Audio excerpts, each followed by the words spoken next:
اس وقت ہم خاکسار خواجہ عبدالمومن ناروے مکرم محترم سید کمال یوسف صاحب کے انٹرویو کا دوسرا حصہ ریکارڈ کر رہے ہیں. اس انٹرویو میں ایک خاکسار کا چینل ہے اور ایک نائن بردرز ٹی وی والوں کا چینل ہے. ان دونوں کے لیے یہ انٹرویو ریکارڈ کیا جا رہا ہے. تو اب میں محترم کمال یوسف صاحب مبلغ اسکینڈینیویا جو سارے ملک اسکینڈینیویا کے مبلغ رہے ہیں اور 1956 میں تشریف لائے تھے اسکینڈینیویا میں. اس وقت یہاں پر کیا احمدیت کی تبلیغ کا کس طرح آغاز ہوا اور اس وقت کیا مشکلات تھیں اور کیا کامیابیاں تھیں جو آپ کو حاصل ہوئی؟ السلام علیکم ورحمۃ اللہ وبرکاتہ. سبحان اللہ وبحمدہ سبحان اللہ العظیم. اللہم صلی علی محمد وآل محمد صلی اللہ علیہ وسلم وعلی عبدک المسیح الموعود. حضرت مسلم موعود رضی اللہ تعالیٰ نے اپنی آخری بیماری میں اور انتہائی مخدوش شمالی حالات میں یہ فیصلہ فرمایا کہ اسکینڈینیویا میں تبلیغ اسلام کے لیے 1956 میں جماعت احمدیہ کے خدام ختم المرسلین کو وہاں بھجوایا جائے. اس فیصلے کے بعد پہلا مسئلہ تو پاسپورٹ کا تھا. اس میں کافی وقت لگا، لیکن پاسپورٹ کے بارے میں ایک بات تاریخی لحاظ سے میں سمجھتا ہوں کہ آ جانی چاہیے کہ اس وقت ہمارے پاسپورٹ پہ مسلم مشتری لکھا جاتا تھا. جو اسٹیٹس تھا اسلام میں پاکستان میں، اور پاکستان پاسپورٹ والے آفیشیل اس کو انڈورس کرتے تھے، اس وقت مسلم مشنری لکھا جاتا تھا. سن 74 تک یہ ایسا ہی رہا. اس کے بعد یہ لفظ استعمال نہیں کیا جاتا ہے. جماعت میں بھی اس وقت تک مبلغ اسلام کا لفظ استعمال ہوتا تھا. اس کے بعد پھر مربی کا لفظ استعمال کیا گیا.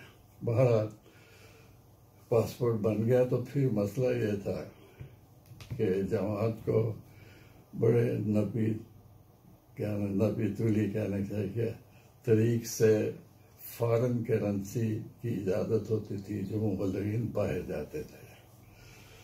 وہ آفیشیلی کبھی بلیک میں ہم نے کبھی کام نہیں کیا. آفیشیلی ہم ان سے مزدوری لیتے تھے. جب میری بار آئی تو وہ چھوٹی سی جو بھی کرنسی مزدور تھی وہ ختم ہو چکی تھی، تو اس میں بھی ڈیلے ہوا. اور پھر جب وہ دوبارہ اجلاء ہوا اسٹیٹ بینک آف پاکستان سے مزدوری ملی تو اس کی اجازت سے خاکسار سن 1956 میں اسکینڈینیویا حاضر ہوا.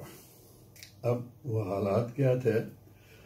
وہ وہی حالات تھے حضور صلی اللہ علیہ وسلم نے پیشگوئی فرمائی تھی کہ اسلام کا آغاز غربت سے ہوا اور نشأت ثانیہ بھی جب شروع ہوگی، اس کا دور بھی جب شروع ہوگا تو غربت میں ہی شروع ہوگا.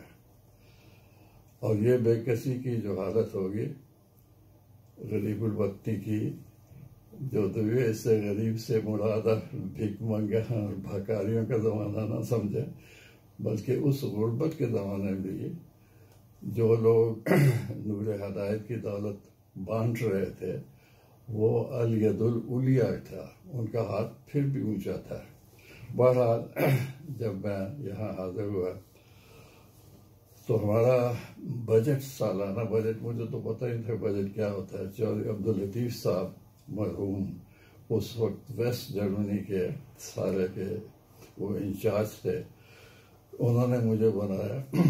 اور رہائش کے لیے جو بجٹ تھا وہ اتنا نپا تلا تھا کہ بمشکل کسی مالک مکان سے ایک کمرہ، فرنش کمرہ کسی بھی سائز کا ہو، وہ لیا جا سکتا تھا. اس سے زیادہ استطاعت نہیں تھی. یعنی ایک پورا مکان لینا یا ہال لینا یا آفس لینا یا کوئی ایسی جگہ لانا جہاں لوگ آ جا سکے، اس کا کوئی امکان نہیں تھا۔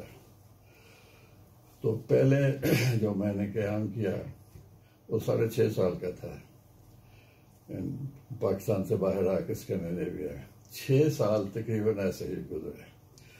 اب اس میں دقت کیا ہوتی، اس لیے میں چھوٹا سا لطیفہ آپ کو سنا دیتا ہوں۔ ہماری کانفرنس تھی، مشنری کانفرنس ہوتی تھی ہر سال باری باری، اس کے انچارج شیخ ناصر احمد صاحب مرحوم ہوتے تھے، سوئٹزرلینڈ کے مولک انچارج۔ انہوں نے ایک دفعہ مشنری کانفرنس رکھی کوپن ہیگن میں، سارے یورپ کی مشنری تشریف لے آئے، لیکن اس وقت یہ امکان نہیں تھا کہ کوئی ہوٹل میں ٹھہرے گا۔ اس وقت خدا تعالیٰ کے فضل سے ڈینش احمدی، نو احمدی کہنا چاہیے کہ نو ممبئی آج کل کہتے ہیں، ان کے گھروں میں سارے مشنری ٹھہرائے گئے، پھر ایک ہال کرائے پہ لیا، کانفرنس ہوئی۔ تو اس زمانے میں مولانا کرم اللہ صاحب ظفر میرے بڑے مہربان بھی تھے، بڑے ولی اللہ شخص تھے، وہ کہنے لگے کہ نہیں نہیں نہیں، میں نے، تم کہاں ٹھہرے، میں نے وہاں جانا۔ میں نے کہا وہاں کیا کریں گے جانے کے لیے؟ خیر ان کا اصرار تھا، جہاں ہمارا حضرت کے ساتھ ہی میرا گھر تھا، میں لے گیا، ظہر کے وقت واپس آئے۔ شام کو جب میں واپس گیا تو جو میری لینڈ لیڈی تھی اس نے منہ بنایا، میں نے کہا اللہ تعالیٰ خیر کرے، کیا بات ہے؟ کہنے لگے کہ آپ میرا مکان خالی کر دیں۔ میں نے کہا کیا ہوا؟ کہنے لگا کیا ہوا؟ وہ شخص جو آپ لے کے آئے تھے، کملا صاحب ظفر پگڑی پہنتے تھے، اچکن پہنتے تھے، سلوار پہنتے تھے۔ اس زمانے میں اس قسم کے لباس میں اسکینڈینیویا میں شاید ہی کوئی آتا، وہ دیکھا ہی نہیں انہوں نے ایسے لوگ۔ وہ کہتے سارے میرے پڑوسی پوچھے وہ پگڑی والا کیسے آ گیا تمہارے گھر میں؟ تو مجھے تم نے مصیبت ڈال دی، اب تم یہاں نہیں ٹھہر سکتے۔ ایسے چھوٹی چھوٹی باتیں 6 سال تک مسلسل میرے ساتھ ہوتی رہیں۔ اتنے میں نے ایڈریس بدلے کہ چودھری ظفر اللہ خان صاحب مرحوم کہتے تھے کہ میں جب تمہارا خط آتا ہے تو ایڈریس یاد کر لیتا ہے، اب میں یاد نہیں کرتا کیونکہ اگلی دفعہ تمہارا خط آئے گا ایک اور ایڈریس ہوگا۔ بہرحال 6 سال کے بعد ہمیں صاحبزادہ مرزا مبارک احمد صاحب وکیل اعلیٰ بھی تھے، وکیل تشریف تھے، یہاں تشریف لائے۔ ان سے میں نے اجازت لی کہ اگر تھوڑے سے اور پیسے ہمیں مل جائیں بجٹ میں، تو ایک ذیلی گلی تھی چھوٹی سی کوپن ہیگن کی، اس میں ایک زیر زمین تہہ خانہ تھا۔ اس تہہ خانہ میں نہ سینٹرل ہیٹنگ تھی، نہ فرنش تھا، نہ پردے تھے، نہ غسل خانہ تھا، نہ باورچی خانہ تھا، صرف جیسے سٹوریج ہوتا ہے اس قسم کا تھا۔ وہ اس کی مجھے اجازت دے دیں، وہ ہم نے لے لیا۔ تو یہ پہلی ہمیں آزادی ملی، لوگ وہاں آ سکتے تھے، جا سکتے تھے، سب کچھ ہو سکتا۔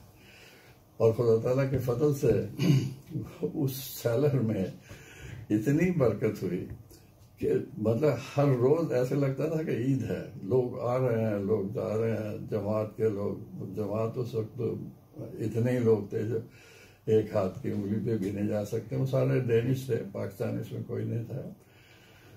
اور دوسرے زیر تبلیغ بڑے بڑے عہدوں کے لوگ تشریف لاتے تھے۔ اسی زمانے میں ایک دن ہوا یہ کہ 7-8 کے غالباً 10-12 کے قریب لوگ وہ دوست تشریف لائے، اور وہ سارے عیسائی تھے اور وہ مختلف چرچوں کے نمائندے تھے۔ اسکینڈینیویا کے جو ممالک ہیں، سویڈن، ڈنمارک، ناروے، اس میں اسٹیٹ چرچ ہے، اس کو اسٹیٹ اون کرتی ہے، اور ان کو لوتھرن کہا جاتا ہے، جس کو ہم یہ پروٹیسٹنٹ کہتے ہیں۔